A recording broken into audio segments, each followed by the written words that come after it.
प्रणाम गुरुदेव। मेरा नाम कमलेश जैन है। गुरुदेव, आज आपने जिस वक्त मुझे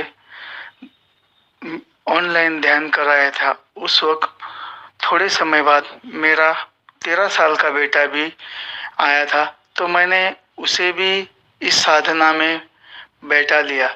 तो क्या मैंने उसे इस साधना में शामिल करना चाहिए?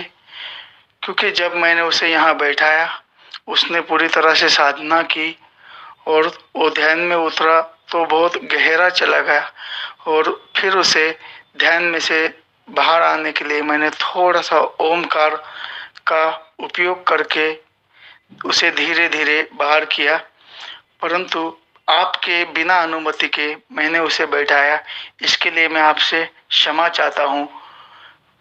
कृपया करके मुझे मार्गदर्शन कीजिए और मेरी इस भूल को क्षमा कीजिए गुरुदेव, जो मैंने आपसे बिना अनुमति के उसे ध्यान में शामिल किया।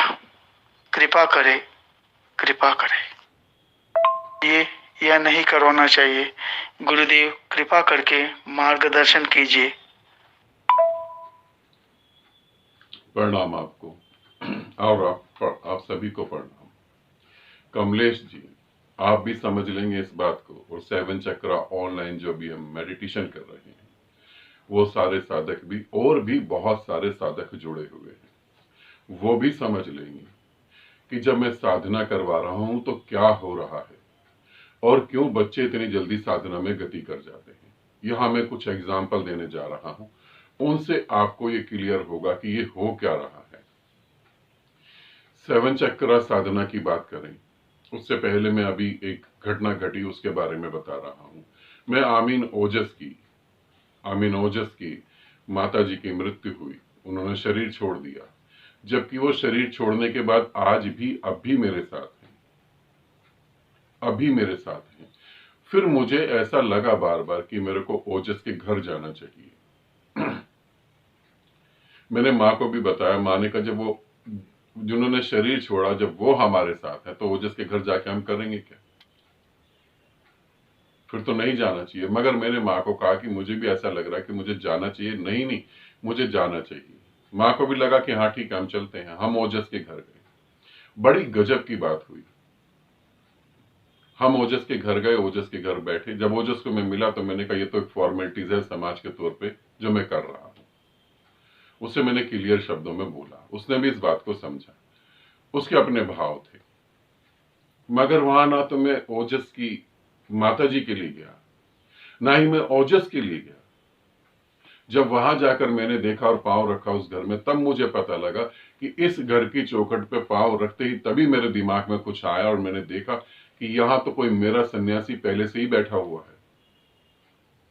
कोई इतना अच्छा सन्यासी, इतनी सिद्धियां हासिल करके, तंत्र साधना से इतनी तांत्रिक सिद्धियां हासिल करके और मोक्ष को ना उपलब्ध होने के कारण वो यहां जन्म ले चुका था।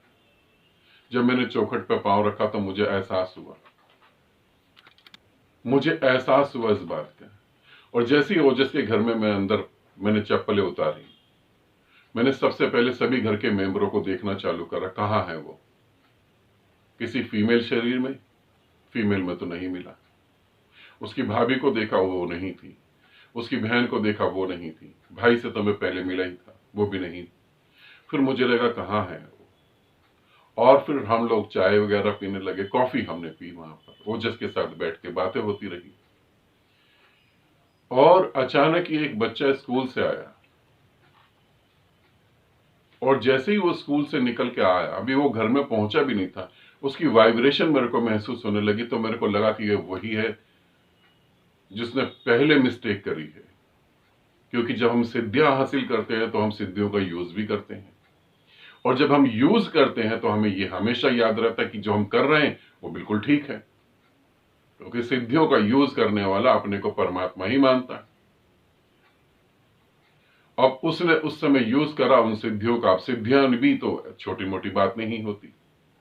जब वो बच्चा आया और जब मैंने उस बच्चे को देखा, तो वो बच्चा वही था जिसने तंत्र साधना में शिव के साथ जुड़कर, शिव परंपरा के साथ जुड़कर बहुत ऊंचाई छुई थी, बस मुक्त नहीं हो पाया। फिर मैंने ओजस को बताया कि अगर इस बच्चे के ऊपर ढंग से काम नहीं करा गया, इसे समझाया नहीं गया, तो आगे बहुत अंधकार है इसके जीवन में। ऐसे ऐसे कनेक्टिविटी होती है, ऐसे ऐसे कनेक्टिविटी होती है। जब हम 7 चक्रा करने लगे, पहले ही दिन एक साधक का बच्चा आके बैठ गया।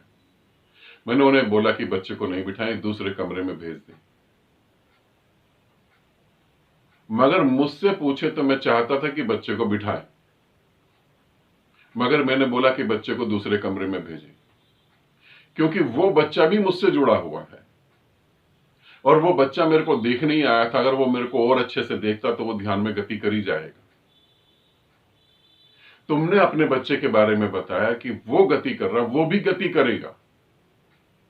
अब एक साधक की और बात लेता हूं, उनको तो मैंने बहुत गुस्सा भी करा इस बात को लेकर। उनके आसन पर उनकी मम्मी बैठ गई और जैसी मम्मी बैठी तो ऊर्जा ने अपना काम चालू कर दिया और जो रिजल्ट आने चाहिए थे वो बहुत अच्छे रिजल्ट भी आए। उसको तो मैंने डांट भी दिया। जब तुम मुझसे जुड़ते हो, अब इस बात को तुम सब समझो, जब तुम मुझसे जुड़ते हो तो ऐसा नहीं कि तुम मेरे वीडियो देख के मुझसे जुड़ रहे हो।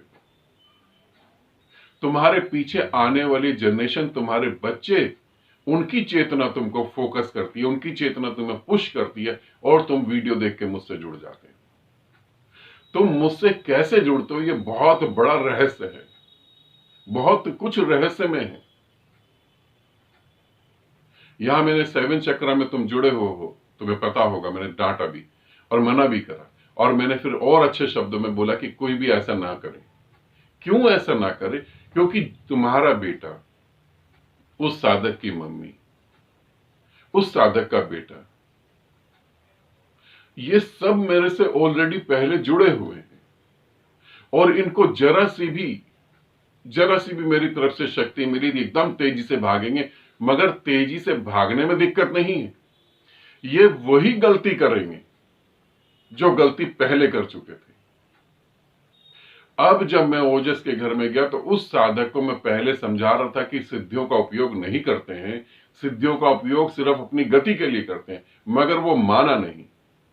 इस बार जो है उसका नॉर्मल दिमाग से, जो नॉर्मल दिमाग होता है, उससे थोड़ा कम हो गया, दिमाग थोड़ा कम हो गया।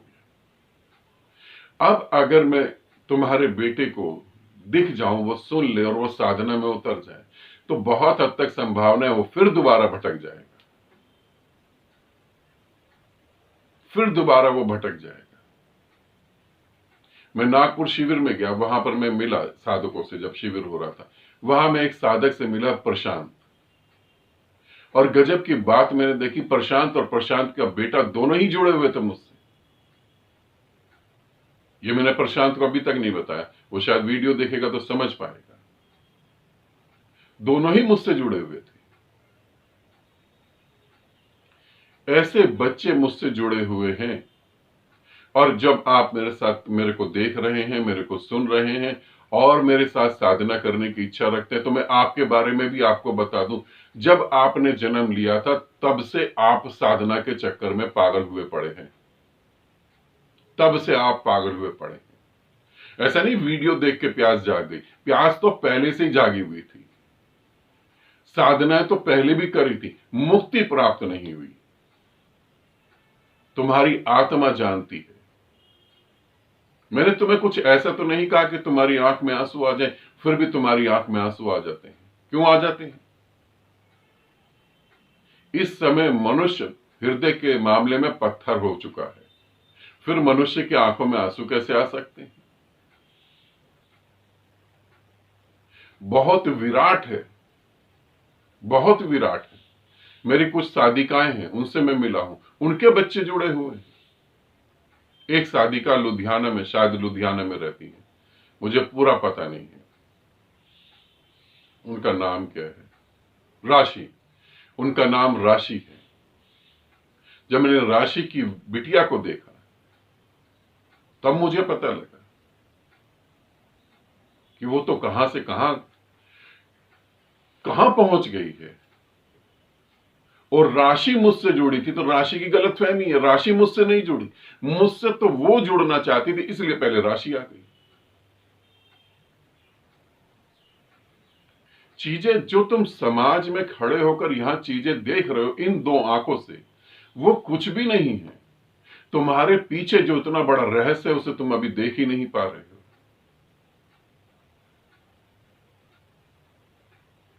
तुम देख ही नहीं पा रहे हो। और यहां भी मैं ये बताऊं, बहुत सारे साधक तो बस अब ये इस बात को भी अच्छे से समझ लेना, बहुत सारे साधक ऐसे हैं जिनको ये लग रहा है कि हम जुड़े नहीं, हमें तो यूट्यूब वीडियो से आंसर मिल जाते हैं। प्यास तो है, मगर उस प्यास के लिए कुछ करना नहीं है। तुम फिर अपना जन्म गवा रहे हो, इसे भी ध्यान रखना। फिर अपना जन्म गवा रहे हो और कुछ नहीं कर रहे हो।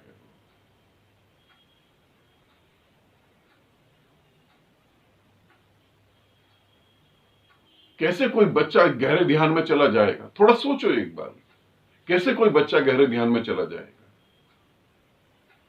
तुम कह सकते हो वो तो पहले भी ध्यान करता था, कह सकते हो तुम।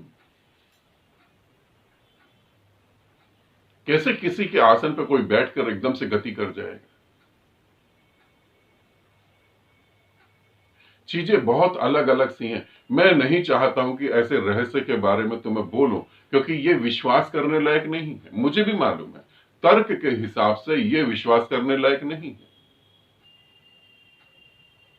मगर मैं तुम्हें सिर्फ इतना अलर्ट करना चाहता हूं कि अगर ऐसी स्थिति बनती है तो तुम उसे सीधा जोड़ो और ध्यान करवाओ, मुझसे जोड़ो।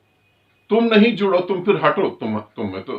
तुम तो 7 चक्रा कर रहे हो, तुम्हारा ग्रुप पूरा हो जाएगा, तुम अपनी साधना करो। नेक्स्ट बार मुझसे जुड़ो, उसे बोलो कि अब जुड़ और साधना कर।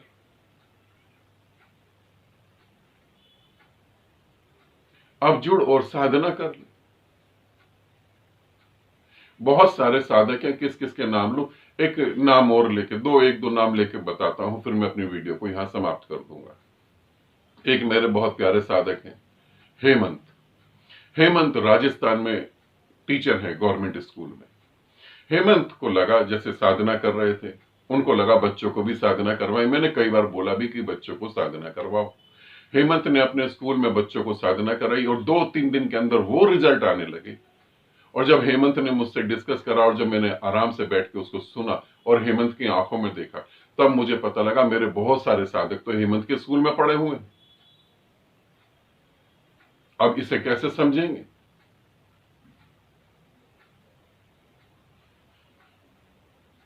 एक जगह मैं पहाड़ों में घूमने गया, मैं पहाड़ों में घूम रहा था।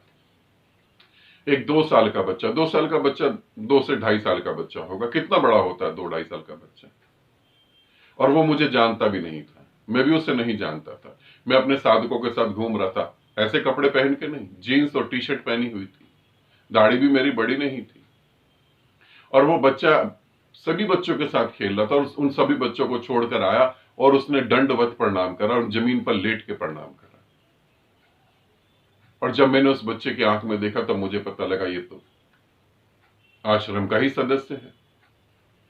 मगर तब उसकी भी आंख में आंसू आ गए, मेरी भी आंख में आंसू आ गए, क्योंकि जब तक वो बड़ा होगा, पहाड़ों से दिल्ली की तरफ आएगा, तब तक तो मेरा शरीर नहीं रहेगा, मैं चला जाऊंगा, मुलाकात अब हो नहीं पाएगी। वो छोटी सी मुलाकात। ऐसा बहुत बहुत कुछ फैला हुआ है यहां पर, जिसे तुम दिमागी तौर पर तो नहीं समझ पाओगे। यदि ऐसी घटना घटती है तो इसे समझो। तुम्हारे साथ भी ऐसी घटना घटती है तो इसे समझो कि तुम परमात्मा को पाने आए हो। क्योंकि जो लोग परमात्मा को पाने आए हैं उनके अंदर एक खास किस्म की बात होती है। वो मंदिरों में, मस्जिदों में, गुरुद्वारों में, चर्चों में अपना समय नहीं व्यर्थ करते। वो वहां उसमें इंटरेस्टेड ही नहीं, बचपन से इंटरेस्टेड ही नहीं होते, बल्कि तुम्हारी श्रद्धा पे क्वेश्चन उठा देते हैं। ऐसे बच्चे सिर्फ परमात्मा को पाने आते हैं और कुछ भी नहीं। और धीरे धीरे धीरे धीरे अगर तुम ध्यान ना दो और समाज की गंदगी इनके दिमाग पे लाद दो तो धीरे धीरे इनकी वो प्यास जो है बुझ जाती है। दो जनों के बारे में और बताऊंगा। एक मेरी शादी का है, सरिता, वो इलाहाबाद में है। सरिता के बेटे को जब मैंने देखा तो मुझे बहुत हंसी आई, मगर जब मैंने अब लास्ट टाइम देखा तो वो प्यास धीरे धीरे दब रही है, क्योंकि बच्चे को हमें सामाजिक तौर पे एजुकेटेड करना है। अब परमात्मा जरूरी नहीं है, ध्यान रखना, हमारे समाज में परमात्मा पार्ट टाइम है। दुख तकलीफ हो गई प्रार्थना करने के लिए, परमात्मा फर्स्ट टाइम नहीं है, पहला परमात्मा नहीं। बच्चे को एजुकेशन देनी है, एजुकेटेड करना है, और कैसे बच्चा ज्यादा पैसा कमा पाए वो, जैसे कि बच्चा बहुत पैसा कमाकर जो है अच्छी जिंदगी जी लेगा। इतने बड़े बड़े बिजनेसमैन जो अच्छी जिंदगी जी रहे हैं। ऐसी एक और लड़की है, राबिया नाम रखा मैंने उसका, उसके साथ भी है। अब धीरे धीरे प्यास खत्म होती जा रही है, पढ़ाई का बोझ है, भविष्य में क्या करना है उसका बोझ है, फिर शादी का भी बोझ आएगा। तो तुम पैदा तो हुए थे परमात्मा की प्यास लेकर, मगर चले गए कहीं और जो भी साधक मेरे साथ साधना कर रहे हैं वो ऐसी गलती कभी नहीं करें कि वो इनडायरेक्टली तरीके से अपनी पत्नी को जोड़ दें और अपने बच्चे को जोड़ दें, और पता लगे कुछ समय बाद रिजल्ट गलत आ गए।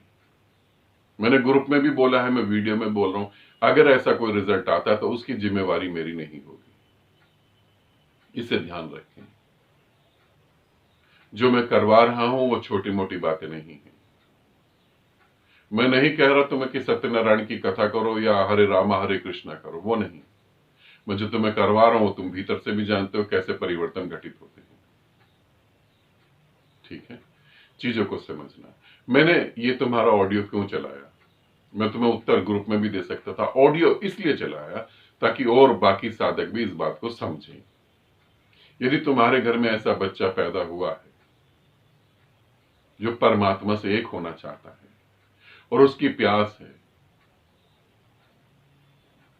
तो यकीन मानो कि इस जिंदगी में पैसा तो जरूरी है मगर इतना भी जरूरी नहीं।